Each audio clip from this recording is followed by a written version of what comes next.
Zdravím vás, priatelia z scrapbookingu. Dnes sa chcem s vami podeliť o album, ktorý som robila narýchlo ako darček pre priateľku mojej dcéry. Takže poďme sa pozrieť, ako to vyzerá. Je to albumík z jedného kusa papiera, ale nie 30 na 30, ale mala som väčší hárok papierov, z A2 som to robila, ale vystrihla som menší. Vyzerá takto. A použila som papier Grafik 45 a ešte nejaké iné papiere. Poďme sa pozrieť, čo je vo vnútri.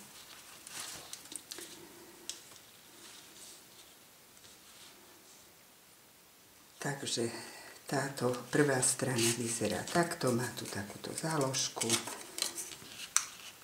Samozrejme, dajú sa tu vložiť fotografie, na to ten albumík je robený.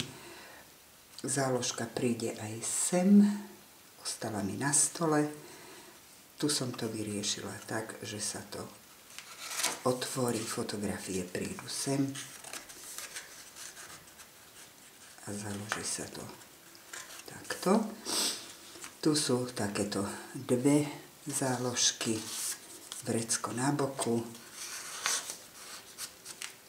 Ďalšia strana má zase takúto záložku s andeličkami. Tu som vystrihla dvakrát túto dámu a pod ňu prilepila som ju tak, aby sa dalo pod ňu vložiť niečo.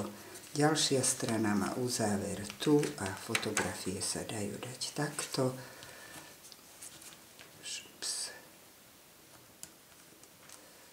Fotografia môže byť aj tu.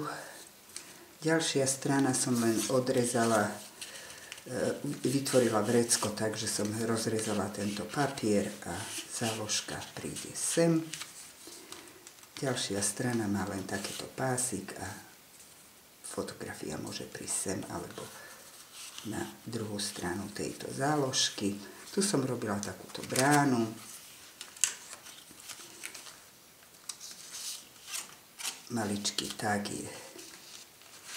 Tu rozrezala som a vytvorila som také vrecúško. Tak, už je to fajn. A zatvorí sa to tak, že medzi tieto dva ovály sa vloží tá strana. No tu je zase takáto záložka. Šups. A tu sú dve záložky, trošku sa ponáhľam, pretože musím ísť pre vnuka do škôlky a bude ma čakať taxík, ale chcela som vám ešte ukázať a aj preposlať tento album majiteľke. Tak, a tu je zase takáto záložka. Krásny je ten papier, 45, Grafik 45 a tu je takáto záložka. Takže takto vyzerá tento albumík. Robil sa mi fajn, dúfam, že sa vám páči a dovidenia pri ďalšom videu.